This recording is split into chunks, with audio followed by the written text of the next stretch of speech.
mesmo dia uma operação, dessa vez ainda mais bem sucedida, porque naquela época os americanos entraram no Panamá e ficaram lá dentro tentando encontrar, porque o Noriega conseguiu se esconder e acabou pedindo abrigo ou refúgio com a missão diplomática do Vaticano e ficou ali até que ele se entregou depois que as tropas americanas tinham cercado essa embaixada, né, que não é tecnicamente uma embaixada, mas uma espécie do Vaticano, e ele estava lá dentro e ele acabou se entregando. Então, a situação se repete, só que muito mais bem sucedida. Os americanos pegaram o Maduro e a sua esposa dormindo, tiraram eles dali, colocaram num navio e ele está indo para os Estados Unidos, onde ele vai ser indiciado. Na verdade, ele já tinha sido indiciado em 2022, ele já é procurado pela justiça americana, agora vai ter um julgamento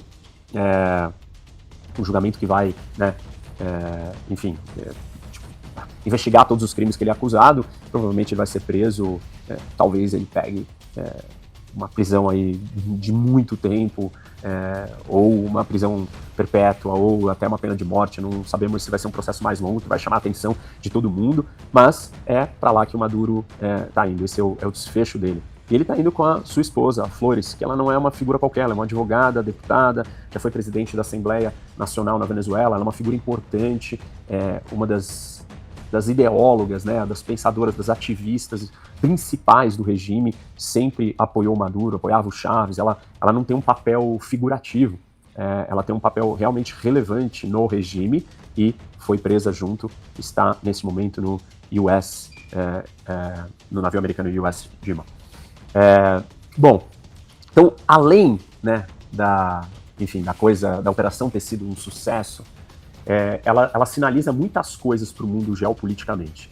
Primeiro que, mais uma vez, uma ameaça do Trump é cumprida, né? E não é uma ameaça qualquer, uma ameaça sobre uma operação militar contra outro país. Essa numa escala muito maior, não foi um ataque, um bombardeio, foi a captura de um líder de um país e trazer ele vivo.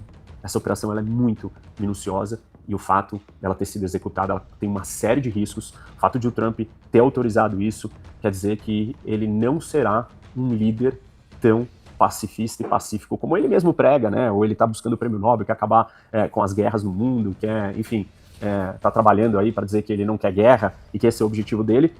Na verdade, ele não vai ter medo de usar a força ou criar conflitos quando necessário. Isso ficou claro no Irã e agora fica ainda mais claro na Venezuela. Essa operação, ela também tem um outro significado geopolítico, porque ela acontece no hemisfério, né, ocidental, nas Américas, no nosso continente, e isso está conectado com a última estratégia de segurança nacional publicada pelo governo americano. E quando essa estratégia de segurança nacional, as Américas são colocadas num lugar especial, diferenciado, como o ponto mais importante estratégico para os Estados Unidos. Mais importante que a Europa, mais importante do que a Eurásia, mais importante do que a Ásia, mais importante do que Taiwan. O governo Trump coloca as Américas como a prioridade número 1. E essa ação militar desse jeito mostra que realmente é isso que vai acontecer, né? Pela primeira vez a gente tem uma mobilização da Marinha americana, da frota, da Força Naval americana colocada nas Américas, no Caribe, numa proporção que a gente não assistia desde a crise dos mísseis de Cuba nos anos 60, quando a gente chegou muito perto de uma guerra nuclear dos Estados Unidos com a União Soviética. Isso é muito substancial, isso mostra que realmente o hemisfério ocidental, né, as Américas vão ser importantes. E na entrevista na coletiva, o Trump foi questionado, e aí? E Cuba? E claro, Cuba é fundamental nessa história, primeiro porque Cuba depende do petróleo da Venezuela, e isso acabou porque tem um embargo para a chegada de petróleo em Cuba, ou da saída do petróleo da Venezuela para chegar até Cuba, agora com a queda do Maduro mais ainda. Então, Cuba vai estar numa situação muito complicada. E o Marco Rubio veio e completou a resposta do Trump e disse que, na verdade, a Venezuela estava dominada por Cuba. E isso sinaliza claramente que provavelmente o próximo alvo do Trump pode ser Cuba.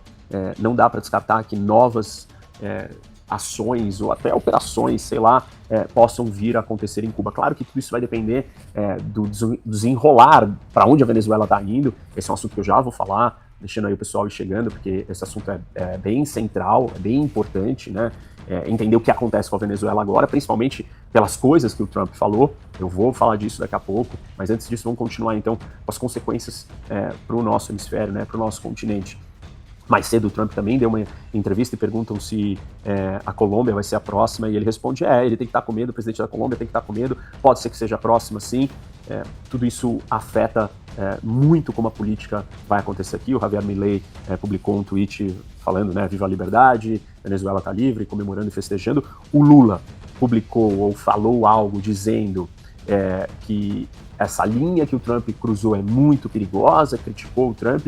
É delicado o Lula se posicionar dessa maneira neste momento, né, dado todo o contexto do que aconteceu esse ano inteiro entre Brasil e Estados Unidos e para onde as coisas estavam indo agora, né, um suposto acordo com o Brasil, as coisas ficando mais calmas, Lei Magnitsky sendo retirada, uma série de coisas melhorando entre Brasil e Estados Unidos. E essa fala do Lula, num momento de grande, né, sucesso até então do Trump, vai incomodar, e isso não pode passar desapercebido também. Já falei muitas vezes para vocês que o Brasil tem que ser muito cauteloso na maneira como se posiciona dentro do mundo Trump de ser, e isso é relevante, ainda mais numa ação como essa.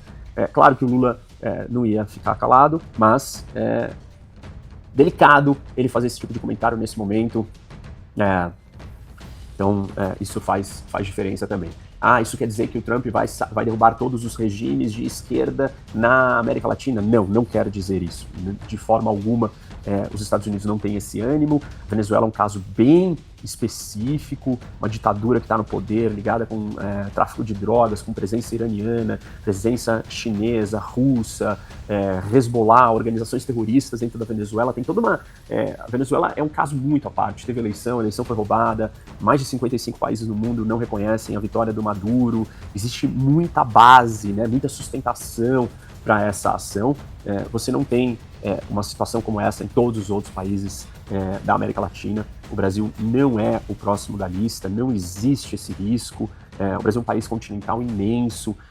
Quem cogita essa ideia não está indo muito longe, não está compreendendo as nuances, os detalhes das coisas. Não dá para generalizar, não dá para pegar uma coisa e falar que ela se aplica a todas as outras de jeitos e maneiras exageradas assim. Não é assim, o Brasil não tem nada a ver com a Venezuela em nenhum ponto.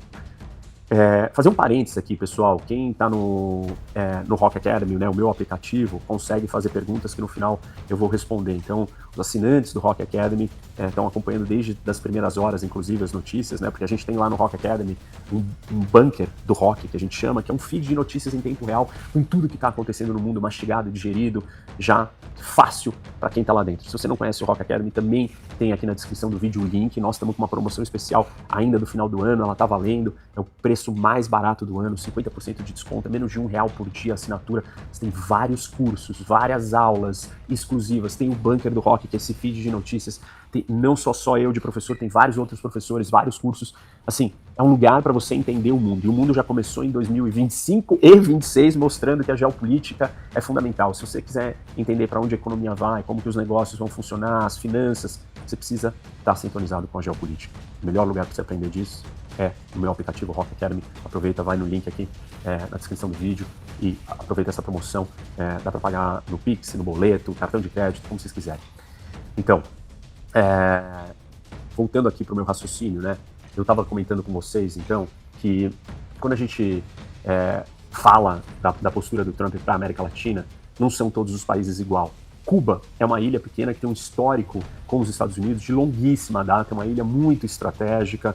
É diferente os Estados Unidos fazer uma ação contra Cuba, que já existem sanções, embargo, já tem um monte de coisa, já tem histórico, é um país muito pequeno. A Colômbia também tem histórico, os Estados Unidos têm uma participação, uma proximidade com a Colômbia, combatendo os narcotraficantes, o crime organizado. O Brasil é um país gigante, é o maior país da América Latina, assim, não tem essa relação problemática, não existe operação militar no Brasil, isso assim, é totalmente fora. Existem questões diplomáticas e políticas complicadas, isso sim, a gente acompanhou durante esse ano inteiro, primeiro o tarifaço, depois as sanções contra o STF, com a Lei Magnitsky, tudo isso está na mesa, isso pode voltar para a mesa, tudo isso é real. Então, a questão política, diplomática com o Brasil pode existir, e ela pode deteriorar rapidamente, do mesmo jeito que ela ficou ruim ao longo desse ano muito rápido, escalou muito rápido, mas também foi desescalando muito rápido, com o fim da Lei Magnitsky para o Alexandre de Moraes e uma série de outras coisas. temos que entender qual vai ser a resposta do Lula, qual é o tom que ele vai continuar falando do assunto, quanto que ele vai enfatizar nisso, como é que o Trump vai receber críticas de outros, que pé que está a negociação do Brasil com os Estados Unidos nesses temas todos. Não é óbvio e simples, pronto, né? E quando eu falei isso lá atrás com a questão da Lei Magnitsky, muita gente não acreditou. Eu fiz um vídeo aqui bastante importante que eu explico o estilo de liderança aqui no canal do Trump. Eu falo que ele é um líder transacional, né? A liderança dele é transacional, ou seja, ele está preocupado com os ganhos imediatos, ele faz conta, cada transação tem o seu valor, o seu preço, e ele não é ideológico. Isso não é uma batalha ideológica contra a esquerda latino-americana. Trump quer ter certeza que ele fará o melhor negócio para os Estados Unidos e, às vezes, né, para aqueles que estão próximos a ele, e que os interesses americanos geopolíticos estão protegidos. A Venezuela está tão próxima de China, de Irã, de Hezbollah, de Hamas, de uma série de grupos terroristas e do tráfico de drogas, né, o cartel del Soles, que é o cartel que Maduro comanda. Tudo isso faz da Venezuela ser um problema. E ele falou isso na coletiva, ele disse isso com todas as letras, ele falou claramente. Perguntaram para ele, mas não é sobre, a sua política não é America First, então por que você está indo na Venezuela? Ele falou, cuidar que os nossos vizinhos, que os países que estão próximos da gente, geograficamente próximos, o que em geopolítica é extremamente estratégico e relevante, estão seguros, são estáveis, são amigos e estão funcionando direito, é o interesse primordial dos Estados Unidos, é um interesse básico de os Estados Unidos em primeiro lugar, a América em primeiro lugar. E faz sentido, é lógico isso mesmo, é verdadeiro, então tá aí um dos argumentos por que isso vai acontecer. E está conectado com a última estratégia de segurança nacional, que eu falei aqui no começo, acho que não tinha entrado todo mundo ainda, com a doutrina Monroe, que é a doutrina que dizia que o continente das Américas tinha que estar livre da influência de outras potências, de outras regiões, e os Estados Unidos, obviamente, seria a potência hegemônica na região, para garantir a liberdade, não ter colonização, mas óbvio que isso se confunde com uma hegemonia americana, e os americanos sendo a influência maior, ou exercendo um poder de comando sobre os países também. Então, existem vários aspectos. A doutrina Monroe, ela diz respeito à independência americana, né, à segurança americana, mas ao mesmo tempo ela está conectada com o imperialismo, com o expansionismo americano, de uma influência sobre a região que é o seu quintal. E isso foi trazido na última estratégia de segurança nacional como uma das grandes mudanças e está sendo levada adiante. Quero falar um pouco sobre agora a questão o que vai acontecer com a Venezuela. E assim, alguns pontos importantes do que o Trump disse. Primeiro deles, esse não necessariamente é um ataque único. Nós poderemos assistir segundas, terceiras ou novas rodadas de ataque se necessário. Se a Venezuela não estiver estabilizada, não estiver segura, nós teremos novas rodadas de ataque. Isso ficou claro, o Trump disse isso com todas as letras e a força americana está posicionada ali, não vai embora, então vai ser muito fácil, ainda mais depois que as primeiras operações, essa primeira ofensiva deu tão certo, né, destruiu uma parte da capacidade militar venezuelana, o que não era uma grande capacidade militar, mas os Estados Unidos operou de forma segura no território.